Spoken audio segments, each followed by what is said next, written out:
This podcast is brought to you by Penji. Penji is a creative subscription service that gives you access to pre-vetted, agency-trained creatives from all over the world.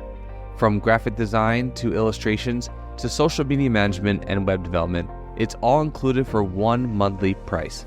It's time to say goodbye to the hassle of searching for top-notch creative talent. With Penji, you get quality and consistency delivered right to your inbox every day.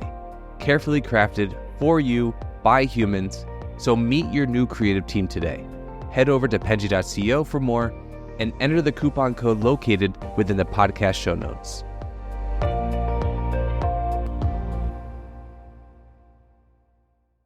Alrighty. Hello, everyone, and welcome to the Fully Managed Podcast, the podcast where we discuss marketing and business tips to help assist you on your business journey. I'm your host, Shannon, Penji's partnership coordinator, and I'm joined here today with a very special guest, Micah Tatum from Cervo Media Group. Thank you so much for joining me today. Thanks for having me. I appreciate it. Could you start by telling us a little bit about yourself, anything that you think is relevant for the audience, and how you got to this point in your professional career and starting Cervo Media? Yeah, sure. So I've been in the digital out-of-home advertising marketing space for the better part of about 15 years now. And as of lately, what we are planning for is a transition more into the VR space as opposed to this traditional marketing space and offering advertising, real estate in there. And excited about it. We have a real cool project that we worked on for the better part of 2024 and going into this new year now. And we're really excited about what we can offer and, some advice to individuals and companies. That's really exciting. I haven't really heard a lot about that. I talk to media companies a lot, and VR is something that hasn't come up a lot. So could you go into that a little bit? Can you tell us a little bit? I know maybe the project's confidential, I don't know, but if you could tell us a little bit about the transition to that and, what excites you about it. So we started in, as I just said, in last year in the VR space with a contemporary 2-time Grammy Award-winning songwriter, conductor, and composer in classical music. And we shot a production in 12K resolution, 360-degree green screen, which was very challenging because it hadn't been done before. And you can imagine editing in 4K and the process that takes much more of a task than we thought in 12K to accomplish that. But to say the least about how and who we started with, Nadeem Majdanani and my partner, Carlos Tavares, we started down this path of working on the project called Pandora's Box. And Nadeem, he is a visionary, much like our modern day Beethoven, genius, incredible of how he wrote this music. And we collaborated on this production to move the contemporary needle, because it's something that hasn't been done.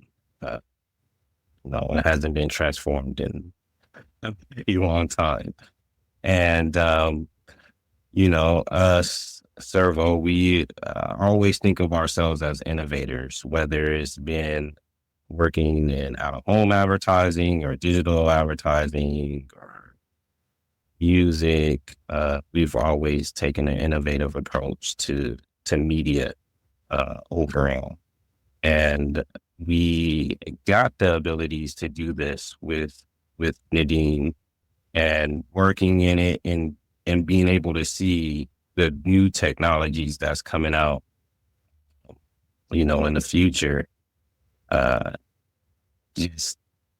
You learn to pivot with business after that, right? Because there's no way that we're just not going to operate the same way in the next 5 years. So being able to understand that and and see what it's worth, the vision came clear for us to transition more of the company into the VR space.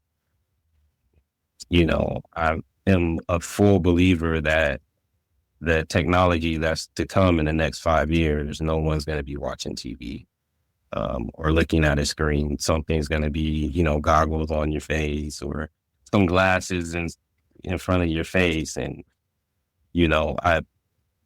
my history of those past 15 years, as I previously spoke about, was working in social media optimization, SEO optimization, and starting that during MySpace. And all of the kind of tools that are utilized today, I was doing that, a long time ago. So being an innovator then and trying to be able to navigate that now and not have so much competition, that's how we can get to the VR point and trying to create emulate what was done then, now, and now for the future in VR. Well, it's really cool to grow up in that space to where social media started and where media started in general, to see it now and how it's become such a, I guess, glamorous, maybe that's the word. It's so something that we probably would have never been able to imagine, which Right. is something that's so cool. But it's really interesting to be able to almost pioneer that space. You're doing something that no one's done before. That, well, what you said about competition, I think that's really interesting because no one else is doing this. So you Right. have the ability to start it and be the best at it before anyone else is. That's really, really cool. But what are the difficulties that come with that? Because you have nothing to look to for how to do it. So how are you? Yeah, that How do you is work the with that? problem. That's that was one of our main problems with working with Pandora's box, is because the equipment that we used to film it, if you can imagine, was a 360 degree camera. So there's camera lenses that go, in the circle and a cluster. And then it was made by a Chinese manufacturer. So, they didn't really have the information like kind of English based for, yeah. So our DP was able to kind of work with them and then help them segue the literature to where it could be utilized, across multiple languages. And that was just like one of the hurdles that we had to overcome. And, that was one of the main reasons why no one wanted to kind of take on that kind of project. But, that comes with innovation, right? Like no one, it's always a work in progress until you find the right R&D to what you're trying to do. And once you have it, then you can set the standard, So, first of all, no one wants to be in competition, right? And if you are, and you're taking those leaps of trying to put yourself as the first to do it, then you're always going to have like those boundaries, those hurdles, and you just got to figure out and problem solve your way through it. No, that's really Yeah. cool. That's so incredible because I don't really get to talk to anyone that's doing something that new, which is really, really cool. I can't stop saying cool, but to be able to start from scratch almost to creating something is something that's so wonderful. To be able to set the standard for everyone else, that they look to you for this. If when people do projects like this in the future, which obviously things are continuing to advance, so that will definitely happen. they'll be looking to you because you're the only one that was willing to take something like this on, which is so Yeah. awesome.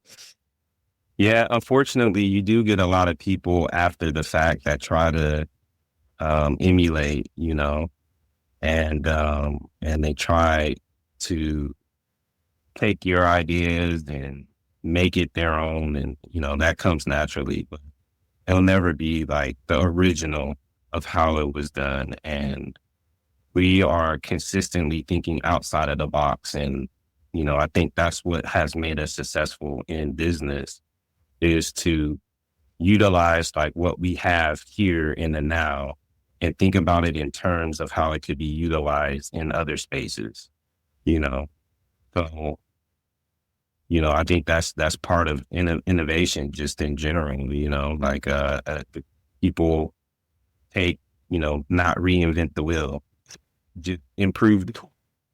Yeah, no, because I mean, I guess it's not completely starting from scratch because they're still shooting in 4K before there was shooting in what you're doing Right. now. But it's still something that's almost completely new in the idea that no one's Oh, taken yeah. a project like that on before. So I guess before this specific project, how were you able to continue in such a competitive state and be, I guess, looking outside of the box in comparison to competitors? Are you looking at competitors when doing this, or are you kind of just doing your own thing and kind of navigating that? Yeah, I really don't, I pay attention to what other people are doing, like I said, in terms of, uh, how they're utilizing what they're doing, but I might not necessarily utilize it the same way that they are. Mhm. An example is QR codes.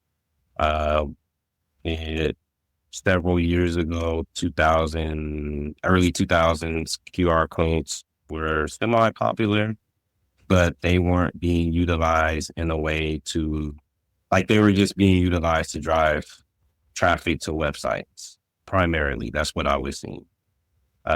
We dealt with a TV company a few years ago, and we started integrating QR codes on television screens. Before Amazon started doing it, before, all the bigger companies started implementing them into commercials, because, uh, you know, you see a 30-second commercial, you got to remember whose commercial it is, what it is that you liked about it, and so on and so forth. And there's only so much information that a person can retain within those 15 seconds to 30-second ads. Why not be able to just put the QR code right there? You scan it with your phone, and then it goes directly to like your merchant checkout or right to the product description page. And that's how we were utilizing it, because we have the technology and it's fairly simple. It's been around for years at that point. Just no one had thought about utilizing it in that manner. And we do that a lot to a lot of different things that it might not even be used for the average ad space, but we turn it and make it in the advertising space. Much like the VR, we built the whole production around contemporary classical music, but our environment that we built in the contemporary space is a whole cyberpunk style environment, which has like New York billboards all over in the background. Well, we did that on purpose so that we can allow advertisers to buy real estate on those billboards to the VR consumer. That's really smart. I like that a lot. I wouldn't even think about something like that because the advertising space will build as the VR space builds, and to be able to incorporate it into the VR space is wow. So our version is more extended reality. So it's a mixed reality between VR and real life, because Nadeem, the composer and the creator of Pandora's Box, he initially came to us with a live version that he was going to do at a theater, and we're still going to do the live event, the live concert event, but we added AR components to it as well. So, you have the abilities to capture advertisers in real time.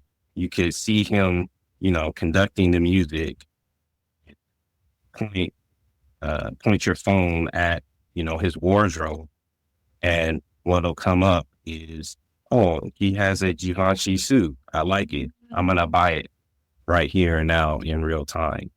And that's the kind of innovation that we like to approach things on, to be consumer friendly for both the advertiser and the people purchase items as well.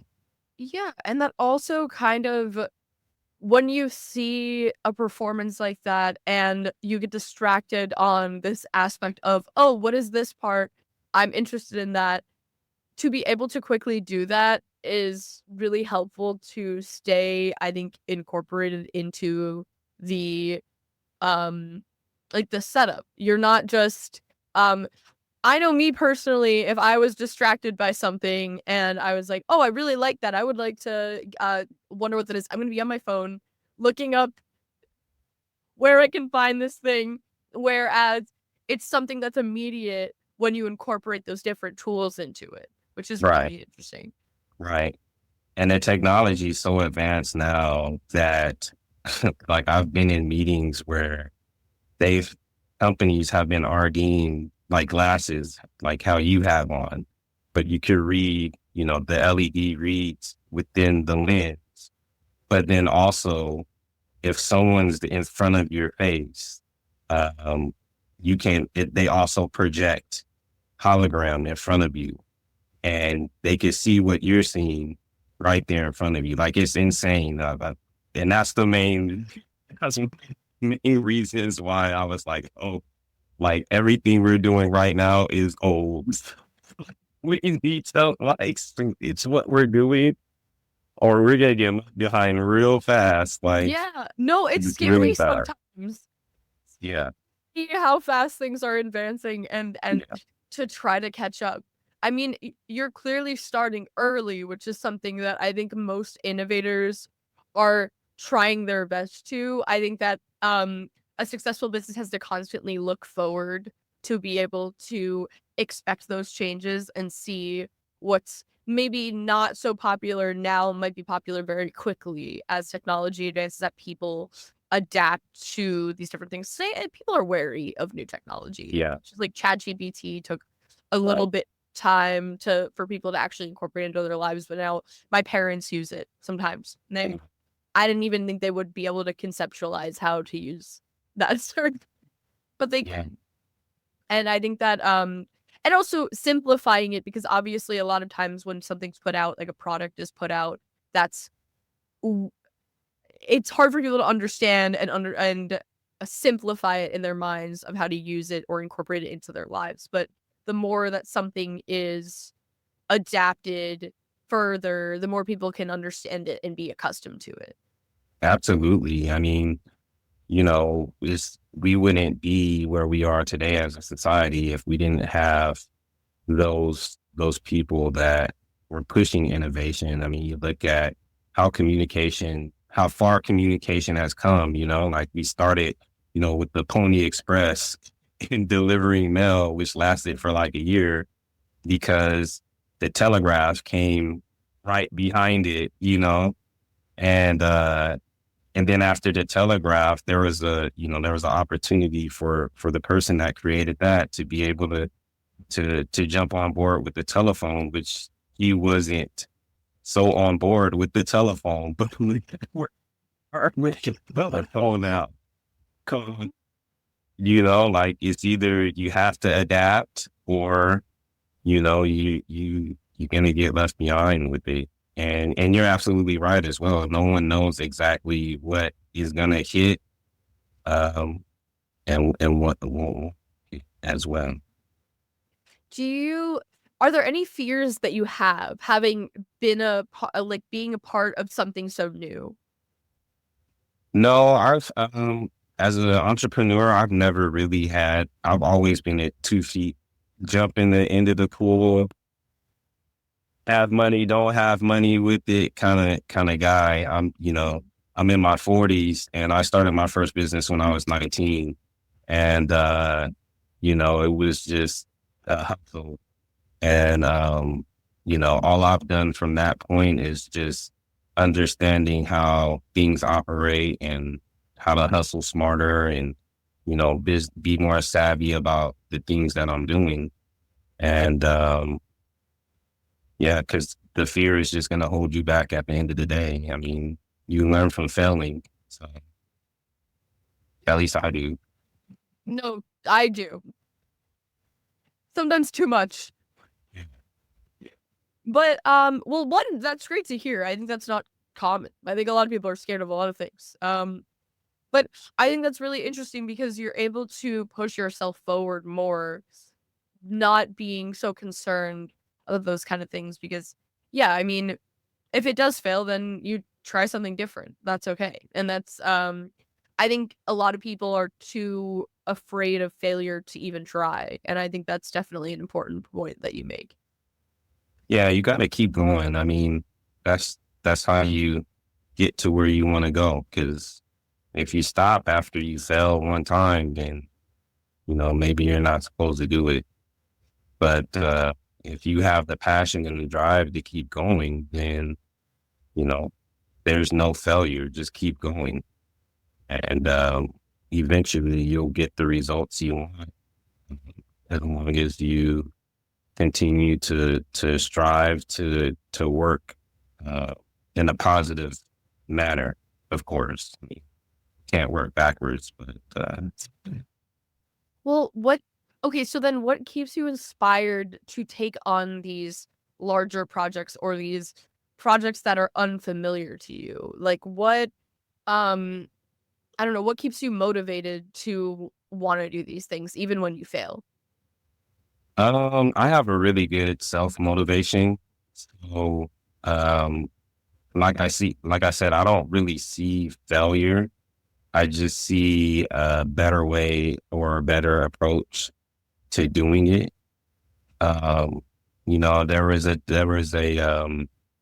time in my life where frustration was a pretty serious situation there.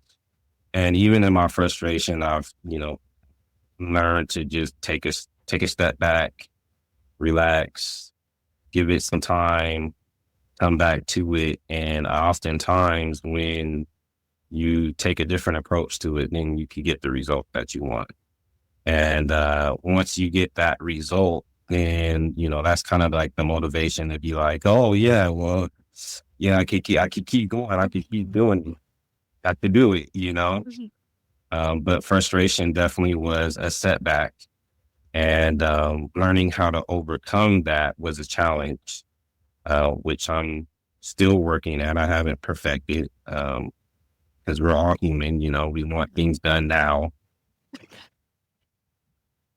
Not all, we can't expect what we expect from ourselves from others also. And that's Yeah, a really hard thing to accept.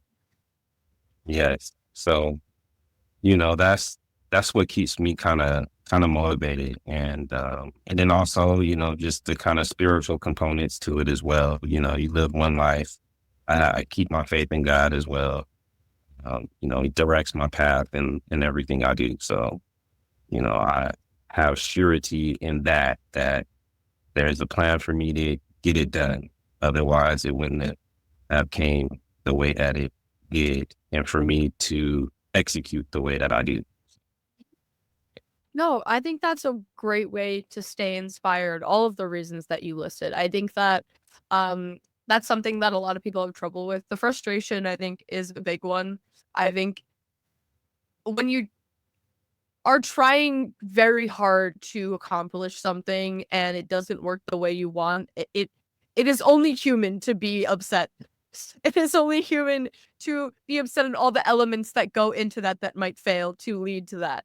And I think that everyone that is a business owner experiences this, and I think that it can kind of trap them if they don't go beyond it and try to figure out what else they can do or something different that they can do. But I think that's something that a lot of people face. So on the other side, what you said, what inspires you, how do you what inspires you to take on these projects, but how do you choose the projects that you want to collaborate on? Like, is it something, do you choose it based on what inspires you, or do you do it based on, um, clearly I don't know if it's experience because this is a completely new project. Sure. Like, how do you choose those? What makes you want to get involved in these kind of things? Yeah, that's a really good question because that's something that we've kind of developed over the last year. The prior years, we kind of were taking on a lot, and then our plate got like really, really full. And so part of the whole organizing and starting to see what we're going to do in October was part of our onboarding process of the projects that we're going to take on for the next year. And in that process, we've decided that we really only work on like 5 projects a year. And that's just because we put like 1,000% in everything that we do. And most of the things that we're doing are either disruptive or something innovative. And given that, that's what that's what has us to only focus on 5 projects. As to how we choose them, there's really 2 different criteria that we go by. One is if it fits kind of like with our business and our business model, whether or not they have a budget or don't have a budget, by the way. Necessary factor. Yeah, 'cause some companies don't take on projects that don't have budgets. And that doesn't necessarily scare us. If we can see a pathway for us to be profitable in it, because we've allocated, our team has allocated years of experience and network and connections. And a lot of our network, if they see the potential in it or more than just the potential in it, then they'll invest in those projects. We just have to kind of, vet them out before. So that's the first one. And then the second portion of that is just if it works out more percentage wise to benefit our company, is how we choose as well. And then there's like some micro standards in there, but for the most part, those are the 2 ways on how we choose our projects that we're going to take on. And, the successfulness of what those could look like and, the time it'll take to work on them, those kind of micro things, like I said before, is Yeah. kind of how we choose them. It's nice to have that balance between taking on projects that inspire you, but also, have profitability. I'm sure that everyone wants to have that perfect dynamic. But it is really interesting to take on, I think every company or agency or whatever it may be gets to this point where you realize that you will not only want to do great work, because everyone I'm sure does, I hope, but that you want to do your absolute best. And what you said, you put like 1,000% in to be able to manage those projects well so that you can put in as much work as you want to and think you're capable of to make sure that that project is everything that you want it to be, is really awesome. Because I think that a lot of people struggle with maintaining that standard for themselves. Like you said previously, you had taken too many people on. I think that's something that people struggle with a lot, because taking more people on equals more money, but sometimes you're not proud of your work, or you're not as proud as you could be. Like, yes, maybe this was on paper successful, but it wasn't, you thought it could be much more. And that disappoints people who, have higher standards for themselves and want to do their absolute best, not just good. Yeah, you're absolutely right. I mean, it can become very daunting and stressful. And, you know, we take on an approach that everything's going to kind of work for us. And what that means is that we still want to live life. We love work. It's in our blood. We love business, but we also love our families, and, we love vacation and everything else. So, we want to live our life, because you only get one. And I don't want to spend it all on your projects. No, that's definitely fair. I think everyone deserves that. You should be able to, if you work really hard, you should be able to enjoy your life outside of work. Even if you enjoy work, work is still work, whether you enjoy it. Yeah. And we very much enjoy, and not to say that the projects that we work on, it doesn't take anything away from that. We still keep, like you said, a good balance of those, which is a whole nother kind of topic of work and life balance. But, for us, our balance is the five project, and, we'll put 1,000% in, as opposed to, dividing ourselves, thin. Because, honestly, if you're successful with one good one, then everybody else is going to come regardless. Well, I think that is a perfect note to end on, because we're actually out of time. But I think it's good that you value not only your customers because you want to do your best work, but you also value the time that you're putting into it. Because I think that is what everyone, I hope, again, strives to get to at some point in their business. So it's good to have a standard for yourself, because that not only shows respect for yourselves, but also for your clients, to know that, like, that is the reason why you only take on so much, because you want to give them everything. Yes, definitely. We do that. We assure them that they'll look fantastic when we've completed, and everything and more is what they'll receive. Definitely. Well, I hope that I talk to more businesses that say the same thing, because I think that's really important and vital for pleasing your clients, but also being happy with what you're doing and your work, because I think that everyone should be proud of what they do. Absolutely. Your work. You should be proud of it. What's the point in working if you're not proud of it? I mean, I guess to get money is important too. Yeah. To, be happy with what you're doing for others is, I think, important for, being not only successful, but being, happy with yourself and what you're doing. Definitely. Thank you so much for joining me today. I really appreciate it. I'm sorry to cut it short. I hate cutting off a conversation. But, thank you so much for joining me today. I think you provided a lot of really useful information to our audience, and, some inspirational things in the time as well. Well, thank you for inviting me. It's very much a pleasure speaking with you. Yeah, man, I really enjoyed it. Thank you. I'm happy that you enjoyed it. I hope this was a fun podcast, and I hope this was fun for all of you listeners. Thank you so much for listening or watching, and please don't forget to like and subscribe to see more. I appreciate your participation, and thank you so much for coming on with me today again. You've been listening to Fully Managed, brought to you by Penji. Check out the show notes to learn more about today's guest, and to learn more about Penji, the human-first creative subscription service, head over to penji.co. And by the way, if you're still listening, it would mean the absolute world to us if you were to share this podcast with a friend, and of course, subscribe.